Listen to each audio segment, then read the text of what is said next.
Paul, try to go and come back. No sound.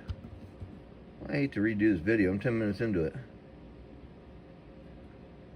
Let's see what this is. No.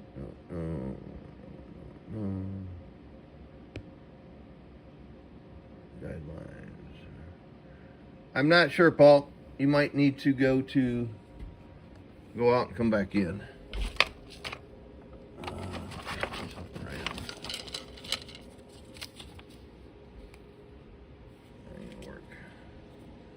It's working now. Okay, good. All right. All right. Well, that's good. I had basically no way to monitor what's going on. So you can go back and catch the beginning of this. But I'm talking about inductance and measuring this stuff. But where I'm at in this unit was it turned into pretty much a rebuild. Because when I took the job in, it wasn't supposed to be all of this. It really wasn't. The guy sent it to me. What's going on, Anthony? The guy sent it to me for a keying circuit. Believe it or not, he said, listen, Danny, I put new pills in myself. I think I did an okay job. I had replaced... What's going on, Chris? How are you? I replaced the relay. I'm trying to do the keying circuit, and I can't get the key. I think I was down in Louisiana at the time when I took the call, and I said, just send it to me. It's probably not that big of a project. Well, like, bite me in the butt. I didn't ask for a picture or anything and say, heck no. Normally, I kind of screen those calls. But the unit made it here. Sure, I figured out why I didn't key. It had a broken wire. One of these blue wires were burned up. This was off the remote jack going to the front switch. The switch was, I don't know, man. You kind of see some of the ganky work they got going on. This was the switch system. So, that turned the unit on and off. But then... yeah, I made a key and everything. I said, all right, let's see what this thing does. It's supposed to be a running amplifier. So, I looked at a few things before I fired it up, but I said, well, he says it runs. Let's see if it runs. This was the input preload for the 4-pill combiner on the input. Right here. It's that right here. Okay. 698 picofarad for a preload for each 4-pill. Wrong. Total failure. Don't know who to blame. Don't want to blame anybody. But if you recognize this part and you put it in, shame, shame, shame, shame on you. Okay, because when I took and fired it up, it took my 25-watt input reflex slug and jacked it in the corner like it was a half a watt. I was like, what just happened? I'm like, oh, well, I guess this is what's happened. That's what happened. And doggone lineman right there would not let the signal get even in to the transistors, let alone. I put 40 watts of drive, 50 watts of drive into the unit. I should have expected to see at least 400, 500 watts out of it. That'll be somewhere in there, I would expect. Now, I seen about 90, 100 at best, and 25-watt input slug in the corner. I was like, oh, no, this isn't good. So then I make a phone call. The phone call I hate, but I'm going to ask. So when this box ran, exactly how much power did it do? Oh, man, that thing was running good. It was doing like 2,000 watts. I said, really? I can't see that. I don't even see it possible. And he said, why? And I explained why. I said, this is what it's going to take to make this amp right. You got to ditch all this stuff, which I know wasn't balanced. If it was, only a couple parts, and that was a very few. The other thing is, there's a few things in here I disagree with a lot. That's why I'm doing this video. My disagreements to things. This was the input surfboard, held the input tank coil, which I actually reused that tank. And they got a 150 on there. I guess that's how it worked when he said audio. Oh, la, la, la, la. And he got the inputs down best he could that way. There's different ways of doing that, but this is not. You can go with fixed, but there's other ways of tuning an amplifier. Now, these two were basically matched. They were 150s. They were the outputs. I was just never a big fan of them. So I ended up using the parts I normally use. Actually, it's one of these. It's 6 kilovolts versus 3. Now, one thing I really didn't, there was nothing wrong with them, but, I'm trying to make this larger. There's nothing wrong with them, but I've seen these act up in the past. They're 121s, 3 kilovolts. RF gets around these sometimes and they act a little goofy. Like the values could change. Now, you have to understand where this part came from. It was on the sides, and we'll use this as an example, even though it's the input transformer. See where all the 10 ohms are? Well, there's 120s on the other side. And this 120, and this 120, okay? Each one of those go to ground on each side, and then they hook up where? To this pad. And it comes up here, comes across here, comes across your part right here, comes back down. So what is that? Is that series? Yeah? That would be a series circuit. All of these parts change because they all work together. So when you change a cap here, and you don't change here, oh, well, we use 120s. You can use anything from 100 to 200 puffs there, 330.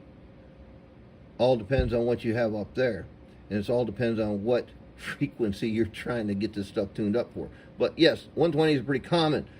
What is uncommon are the Chinese are flooding into the circuits where they probably shouldn't be. I don't agree with the blue 123 kilovolt ones, even though they say they're 3 kilovolts. Heat is the killer for these things. So voltage, amperage draw, and heat. So they can fluctuate, and it could cause a mystery blow pill. So any way you want to look at it, if you want to choose to use these, you go right ahead. I'd probably suggest keeping it in something fairly small, like a 2 or maybe a 4 at worst, but something small. Now, these are old school. I knew they weren't going to be balanced because they're too old. That was a 1035. Yep, they look a little rough.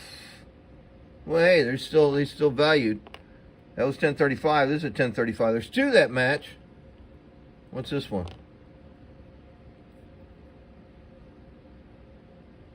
It's a 1002. So it's 1002. That's quite a bit off right there. This is a really important part in a 1031. So you had one that you had three that were two that matched. One was really close, and the other one was off into I don't know where. It was off into the distance somewhere. Now, going into, I had this conversation with a couple different people in the past and recently as well. But if you have a network like this, and we'll use this combiner here for example. Let's say you didn't cut these short and you stretched them out and you linked them right across, right to each one of the input combiners. It could work, and it will work. I'm not a big fan of it. If you keep everything nice and tight, it does work. All wires need to be really, really close or the same length. But I'm the kind of guy that likes coax and a little bit more room, so I would put that bad boy back here somewhere. And I would run at least some coax that has a little length to it. Now, the guy that did this decided, I'm going to put this right here. I'm going to run a piece of coax here. Take another piece of coax and run here. He tried to run coax. It went along. It looked like that. He tried to run coax. Good thought. Good effort. Should have just made them longer and moved this stuff up out of your way and dealt with it. I'll show you that momentarily. So, good. They're trying to do things a little better, but this here is just kind of a waste of time and effort.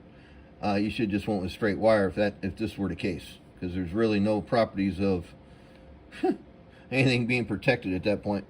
All right, so output tuning. This was the whole entire network. They had a 100 puff or so, 7.5 kV. It says a 104. It says on there, and that was the output tuning for this 8.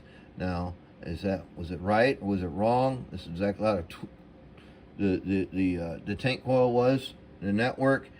But even if this tank was correct and this doorknob was correct for the capacitance blocker, this is an 8 transistor unit. Do you really think 213 was a sufficient piece of coax to run from the output network of 4 pils and the network over to the relay? I don't agree with this. We run them in 4 transistors units, and yes, we can take and pluck roughly 1,000 watts through here. But that's in a multi-port amplifier, and yes, we could make them bigger, but it really hasn't been necessary. They say the coax is good for about 1,000 watts or so. Yeah, we've seen that more or less, a little bit more, a little bit less sometimes. But I did not agree with running a piece of 213 for the output network to the relay. I didn't agree with that one bit. So that said, give me a moment and we'll come over here and we'll get into this.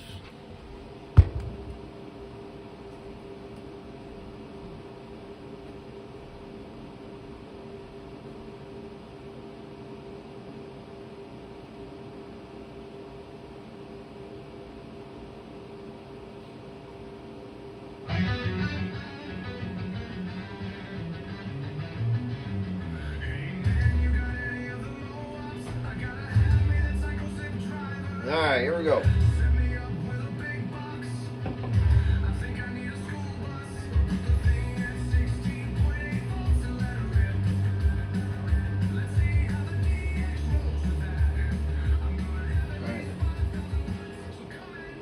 I'll get some. Alright, here we go. Here's the fact.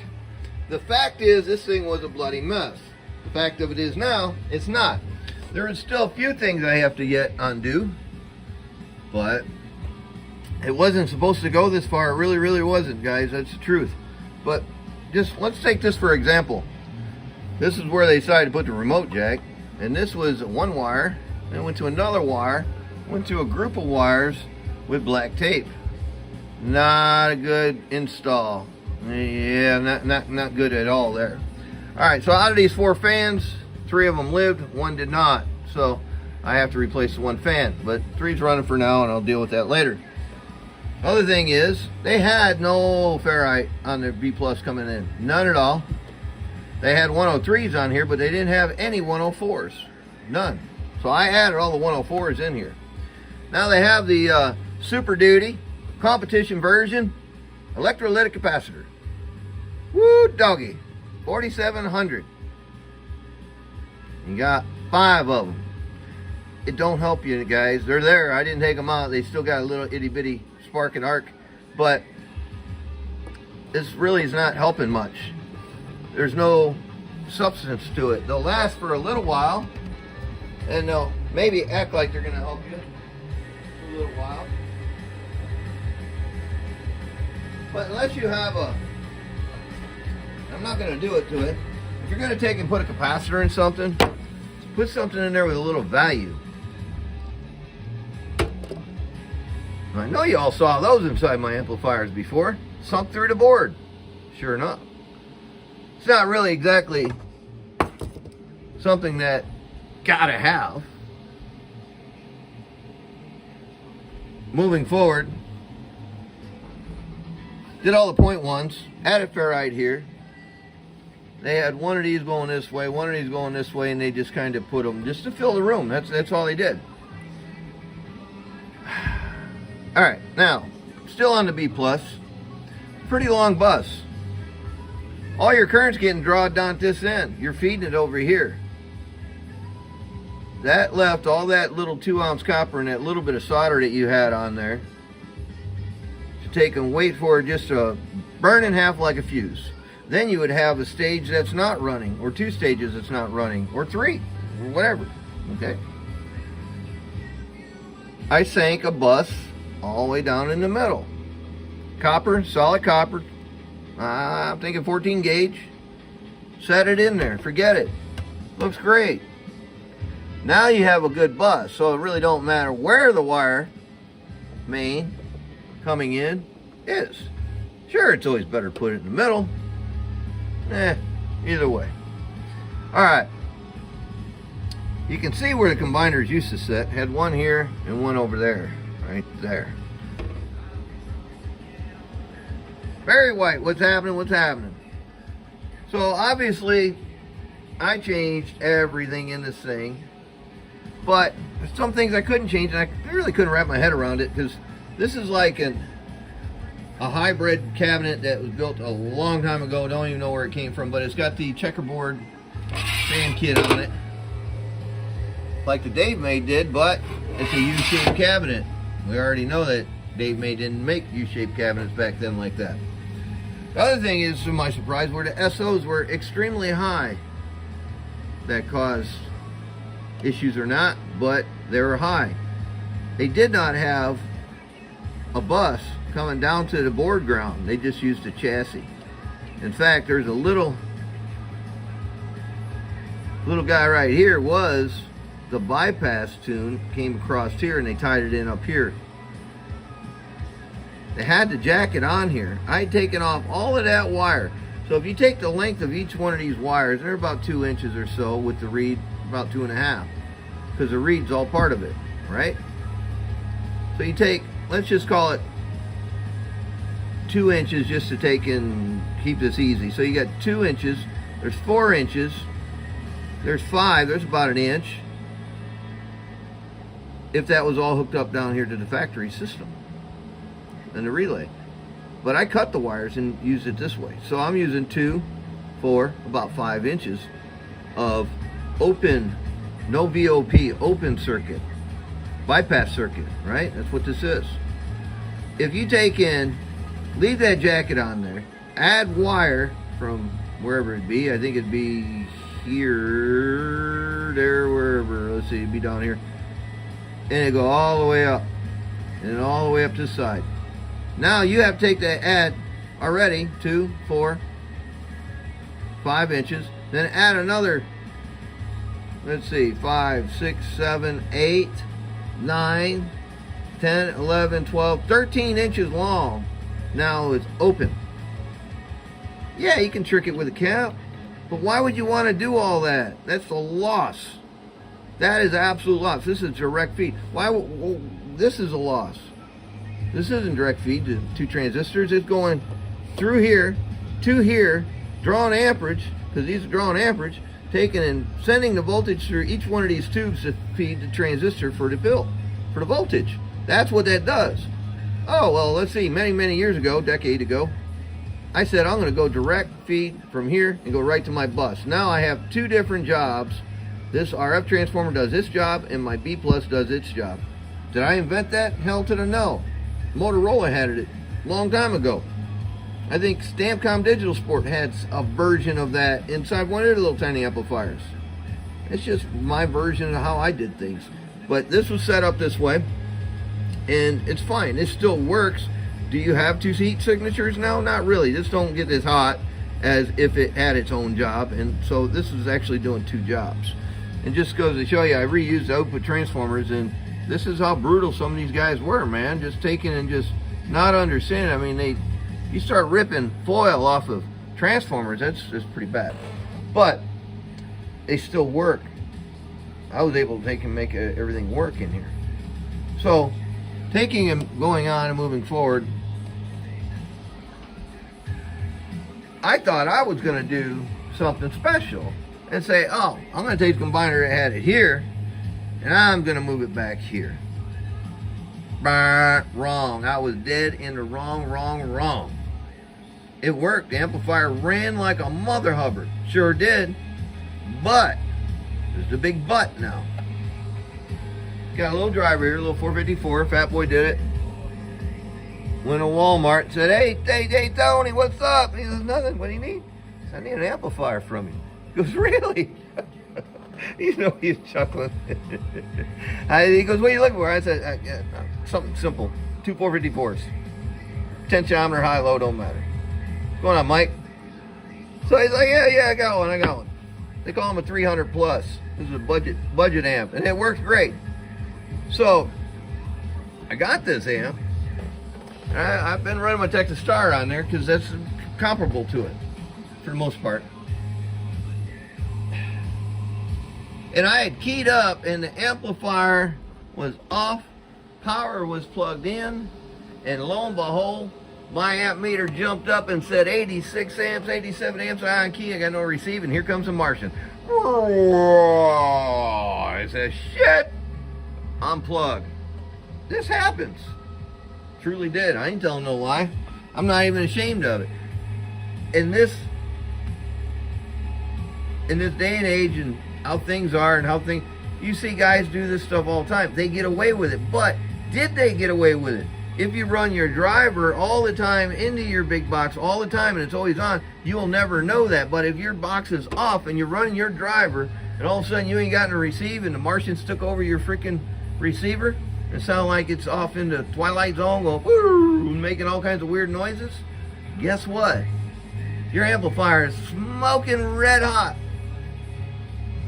and it's going into self-destruct. What's going on, Superman in Jersey? It goes into self-destruct when it goes into oscillation. Even though the switch was off. What the heck does that switch do? Let's take a look at what it does. Turns on that little light right there. Sure does. Then it makes that relay say, I'm ready to go. Then it tells the fans, if I had ground, it will later.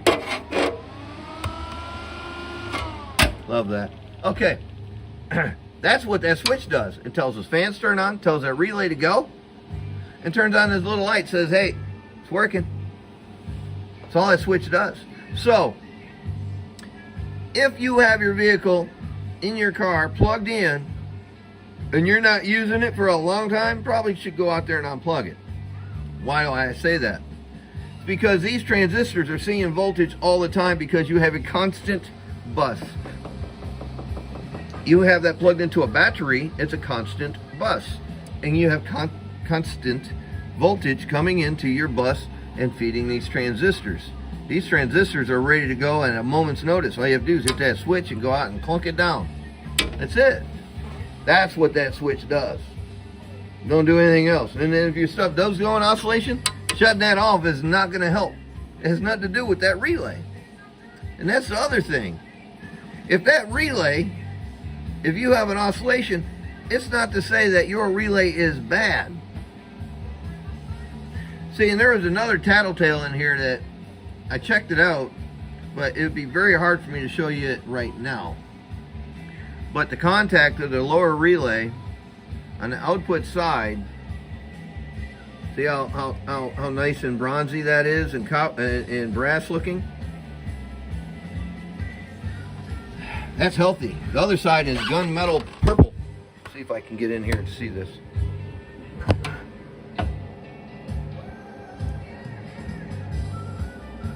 See it?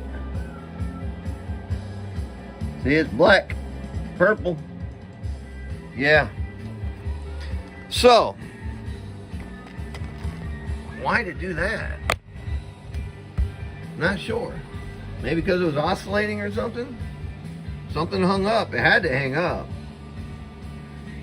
And that was supposed to have been a brand new relay. Pills are brand new. Pretty much. They've been keyed and probably abused a little bit before I got them. They had a better chance of survival with me. So, going back to my mistake was I planted that input. It's over here now. I had it here. And when I ran that little driver through this box with the switch off but plugged into power, I drew current. And it shouldn't have. So, when that happened, I was like, I gotta take and tear this apart again. Sure did. Moved everything up front.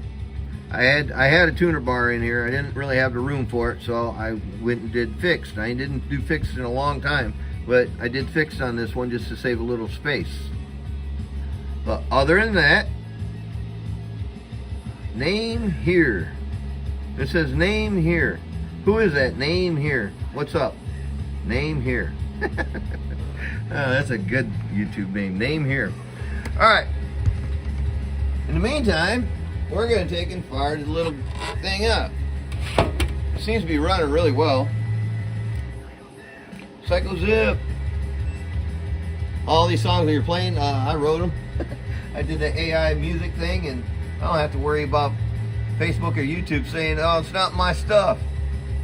I write my own songs now, man. Breaker. Psycho Zip.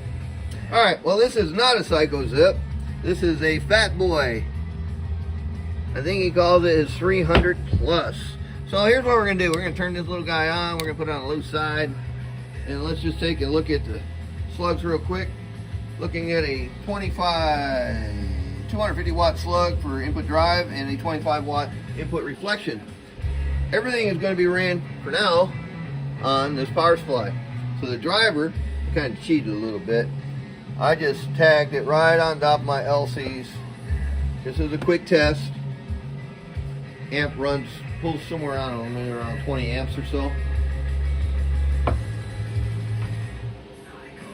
Psycho Zip. Alright, here we go. We're going to just look at the bypass and everything. Audio 1, 2, 3, 4.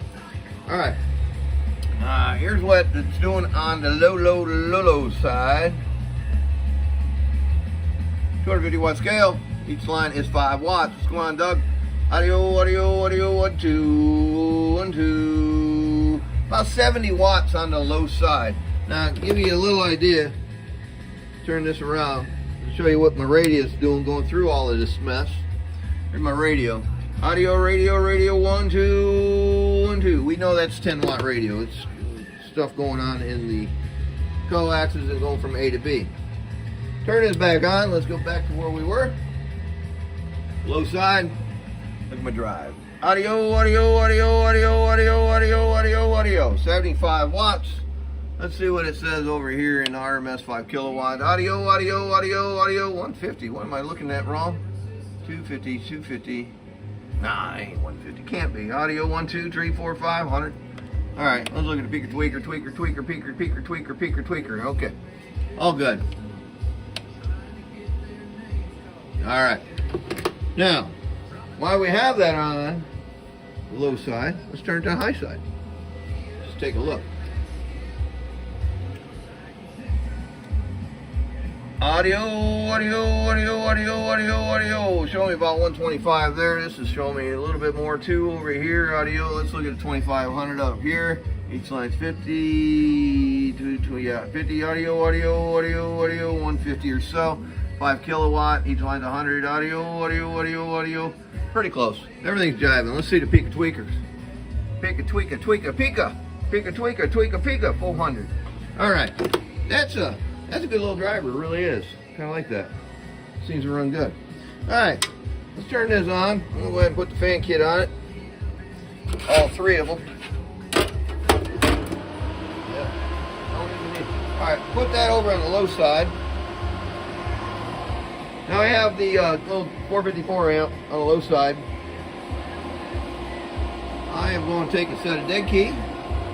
That mic gain off. Cool enough. Turn the mic gain on. And let's take a look. Amperage first. Here's your amperage. Audio. 1, 2, 3, 4 audio. So 87, 86 amps or so. Now this is with both of them on there.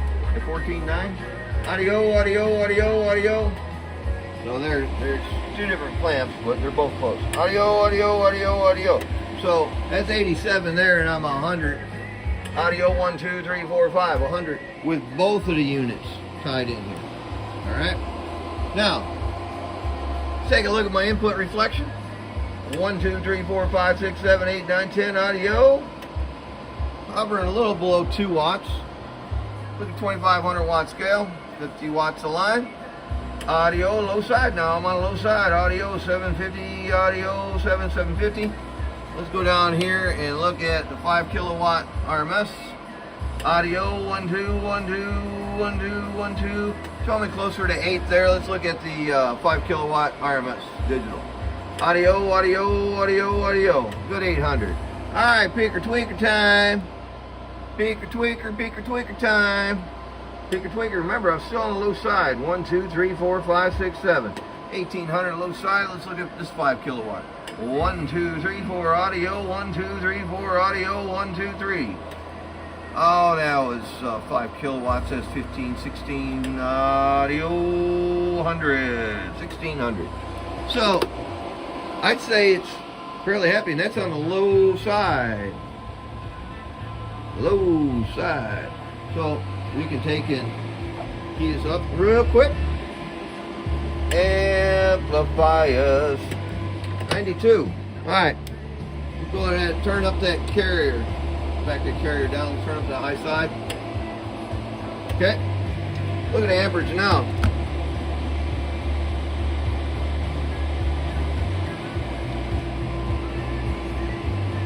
Audio, how much drive you put in these things? I'm pulling about 123 amps. Look at my drive level now. 250 watt slug, each line's 5. Audio on high side of the driver. Audio 1, 2, 3, 4, 5, 6, 7. So that's hanging out right around 100 watts of drive. Audio 1, 2, 1, 2. All right, input reflection. Audio 1, 2, 1, 2, 1, 2. About 2.5. All right, let's take a look at the 2500. High side audio 1, 2, 1, 2, 1, 2. About 1150. Let's look at this 5 kilowatt. Audio 1, 2, 1, 2, 1, 2. Right there, 1150. Alright, let's check this tweaker out. Peaking and a tweaking and a tweaking and a tweaking and a tweaking and a tweaking and a tweaking and a tweaking. About the same. Let's look at the RMS digital. Audio 1250. Peaking, tweaking. Peaking and tweaking and tweaking and tweaking. Audio 1900. So we just did 1900 watts peak. We're just gonna do it on this one. We're gonna do the math on this. Audio 119. Audio 14.8. So let's take in 119 times 14.8 volts. I should have been right around 1761 peak watts. See, I don't have my mic gain like cranked wide open either. Pick a tweaker, pick a tweaker, pick a tweaker, pick a tweaker. 1, 2, 3, 4. Tell me about 1800. Let's look at 2500, see what it tells me. Audio 1, 2, 3, 4, 5, 6, 7, 8, 9, 10, 11, 12. 1900. Well, you have to give and take a bit. If the math is off, obviously the numbers aren't going to always match up. But it gives you an idea. I'm in the ballpark to where I need to be as far as my peak would go. Now, the only way you're going to make more peak power is simply take and add more voltage. I don't have a lot I can add, but I can add a little bit and get a little bit more drive if you step up the voltage. And we're going to do that. Take and step up this voltage to about 15.6 volts.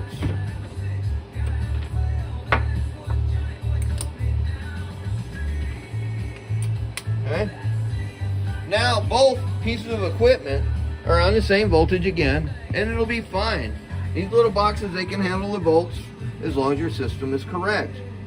All the transistors we use today can handle everything we can put in them into, let's just call it up to 16.5, 17 volts.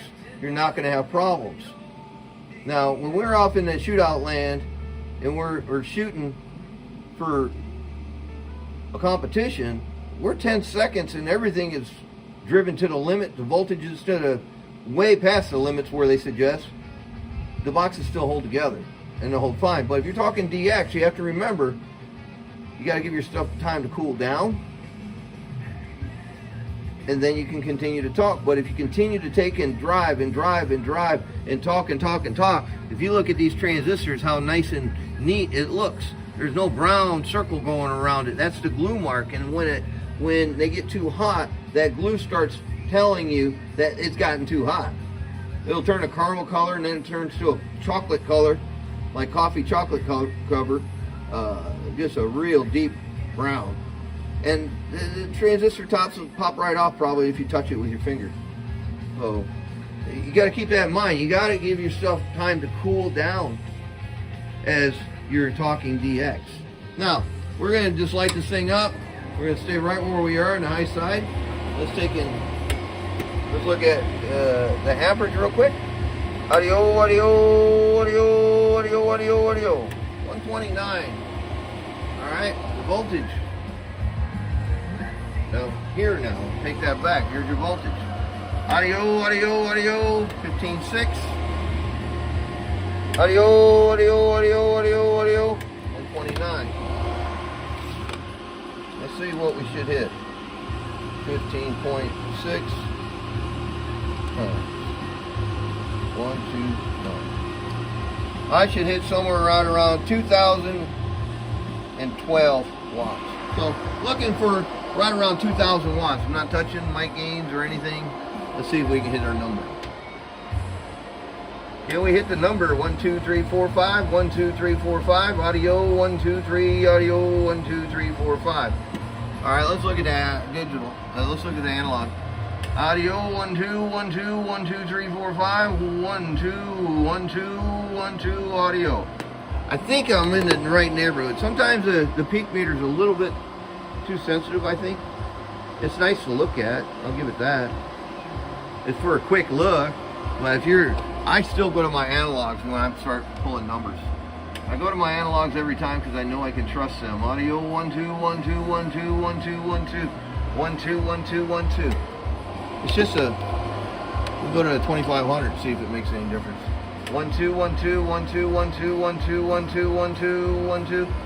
Yeah, it's digital. I'm not mad at it one bit. I'm glad I have all these tools, and that's what they are to me. They're tools.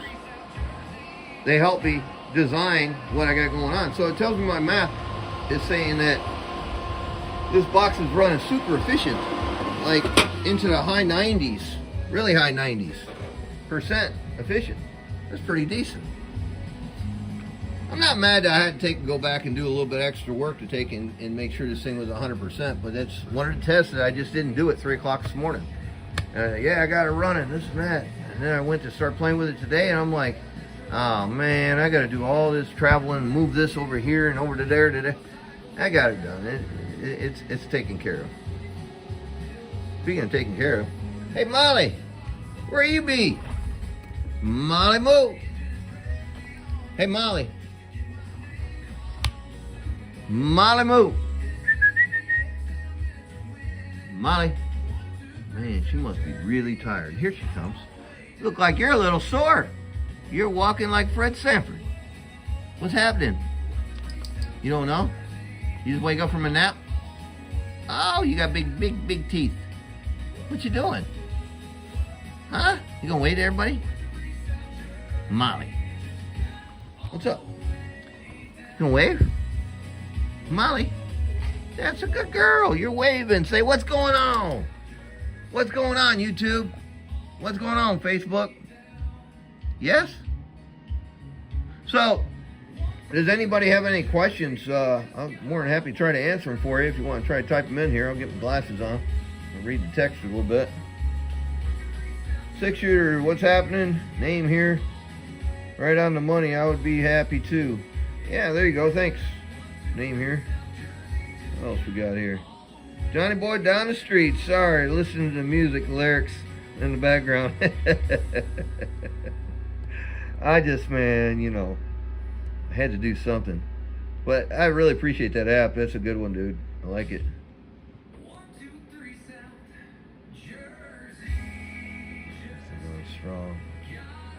Thanks, Robbie. John Sanders, blessings right back, bro.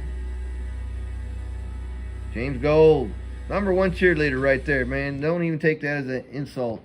James Gold shares my videos through every group that he's in, and I never asked him to do it. What are you gonna do? Never asked him to do it. He shares the videos because he likes Molly. He likes Molly. James likes you. He thinks you're cool. You gonna wave to him? You gonna give him what up? Say why? Wave? Molly, you wave. That's a good girl. You waving. You waving like a pretty girl, aren't you? Yes? You gonna wave again? You sit up like a rabbit? You gonna say other hand? You gonna do this one now? You're gonna do this one. Simon Says wave. You wanna play Simon Says? You gonna talk? Hi! Hi! Say Dozy Watts. That video popped up today, said, Dozy Watts! Say Dozy Watts! Huh? How'd it go? Dozy! Dozy! Dozy Watts! Where they at? Peeker tweaker. Peeker tweaker. Say peeker tweaker. Peeker tweaker. You are a peeker tweaker, aren't you? Here, Molly, move. Ah, yeah, at the end. You hear it? You popped your tongue. Yeah, I love you, Molly. All right, guys. Well, there you have it. It was a keying circuit. That was the problem with this unit. Just a keying circuit. It's all better now. It keys every time. So it's a fact. Right here. It's a fact that this thing was a bloody, bloody, bloody mess. Fact is, it still is. It's just a little bit more organized. I have to fix a fan kit. That's why I said that. That's a fact. I can't leave the spaghetti in there. Look at that. Come on, man. Y'all can do better on your spider webbing. Jeez. Okay. Molly does make me look good. Don't you, Molly? Hank said, hey, Molly. Hank says you make me look good. Do you? Do you make Daddy look good, Molly? What you think? You gonna tell me? You gonna tell me about it? Yeah, you gonna wave goodbye to everybody? Yes? You did that all by yourself, didn't you? Say, see ya? See you later? Catch you later? Time to eat? You hungry? You want num-num? Oh, of course. You're on a seafood diet, aren't you? You see Daddy's food and you want to eat it. Yeah, you do. Yeah, you get snacks from everybody, don't you? Go on down there and get Zippy's old bed. You love that bed. But all right, guys. Well, I'm sure the guy that owns this will be pretty happy with it. It's nothing flashy, but it runs really, really well. You remember, this was stock 2879's. We're not the C's in here. And either way, if you're a pretty good, if you're a good builder, you should be able to take any transistor and get them to run properly. And if you guys aren't doing it, then you're just off frequency. You gotta get in there and tune a little bit better, maybe get a little bit better tools for you can see where you're tuning and what you're tuning. Take a little bit of pride on how you're doing it. The problem with this unit was, it was one thing probably a really, really long time ago, because I'm looking at a name and it says Skillet 22202. So that Skillet in Michigan probably originally owned this amp, and it was something else once upon a time. And then someone went and paid money, got a brand new board, didn't take time to clear coat it. And another thing they didn't take time on, I missed it earlier, let's go back to this.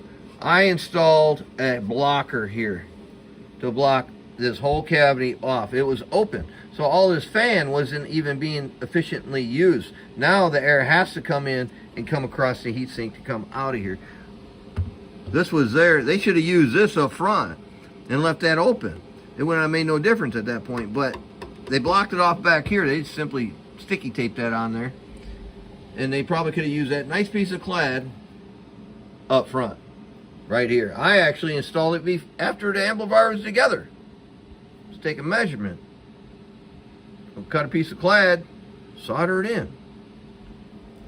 Sure, it's not perfect. I had to work from the top down, couldn't see a thing. I was a blind man working right here. But I still can't believe that the guy said this old amp did like $2 grand. I don't see it happening. The other thing, real quick, I want to get, I have to do this because too many people's got these daggone dual final export radios and they don't work, especially if you got a 1-pill driver in your driver, like say a 5, 1 drive and 4. Don't use an export radio because your stuff it's just gonna, it may work, it may not go into oscillation, but it's gonna go up, it's gonna hit the watts, and it's gonna just flatline. It's gonna go up and whomp. And you say, oh, I need more power, and you whomp, or they're throwing a big dead key and they're making them back up because the radio don't match the equipment very well. Dual final radios don't work, and Charger, myself, and many other smarter builders out there will tell you the honest, bold truth. Dual final radios do not work very well with DC amplifiers. They might work like crazy and super good with an AC box, but not so much with a DC box. You can get away with a dual final radio if you have a straight box, like a straight 2, 4, 6, or 8. Something of that nature. And that's the only piece in line. The radio has basically an amplifier built into it, So why would you want to take two parts, an amplified radio, and drive it into a single part of a driver of a one drive-in something, or even a straight 2-pill? It just, those things don't always add up. If they put them, a radio in just a 2-pill or the 4-pill or the 6-pill or the 8-pill, it'll probably be fine. It'll still do watts. It's not going to make the best performance, but it's not going to give the best performance. You go get yourself a good radio, good Cobra, Uniden, PC, whatever works, but you just get a single final radio, and you'll have more success. And that's probably the easiest way I could say about the radios. It's important. The radio is the brain of how this stuff works. And you put the wrong radio in line, and then including putting the wrong length jumpers in line because you didn't tune them out properly. You just say, oh, I got a 3, I got a 9, I got an 18, I got a 24. I don't know. That's the worst. I don't know what I got. Who put it together? Well, I did. Well, you don't know. You had no clue what you had. No. Well, I would probably go and investigate that, because it's probably where your problem lays. So coax is a vital part of that radio getting down to that driver, and it's always a half a wavelength. Some guys like, yeah, I can run 6 or I can run 9. You start putting meters in places that'll tell you the truth. You're losing power, you're cheating yourself, because you spent X amount of dollars for your super technician to put the golden screwdriver in there and tune up your radio to get it up to this remarkable amount of numbers and peak and things they can do in the audio and how great they sound. That's great. You spent a lot of good money on that. Go take and put a wrong piece of coax coming out of the back end of that thing, feed it into something. It's a waste of money. You may as well just took one fresh out of the box from the truck stop, because you're going to end up with the same performance. So unless you match your coax and get it to frequency in the same zip code, not 25 megahertz, not 30 megahertz, 27.205, let's call it middle of the band, 11 meters. That you want your coax cut for the closest you can to the channels or frequencies you talk on the most. They're not going to be exactly 12 foot, especially if you get a line section involved. But there's a lot of different things that change the system, and you may not ever see it with a naked eye in your damn dosimeter or your PCW XZY meter, the digital, whatever they have. And a bird is the word. You take and get some birds up there, they'll either make you cry or they'll make you very, very happy. You want to see one go in the corner and the other one stay on 0. And the other one hanging down near 0. That's what it takes to see what you got. Then that's what it takes. But anyway, you cut it. There we go. I'm going to slide out of here, find a little something to eat, and take and fix a fan kit now. Horrendous work. But she's back together again. The only reason why I left these in there because they still have a little life left, but give them a year, they'll be dead. Other than that, it was just a king circuit. That was it. Alright guys, I'm out of here. I'm sliding to the left. Take care. God bless. Thanks for watching. You catch me on Facebook for up to 30 days and they remove the video, but it will always be on my YouTube, 123 Built Chicago on YouTube. So there you have it. If you haven't subscribed, run on over there and subscribe to my channel. Catch y'all later. I'm out.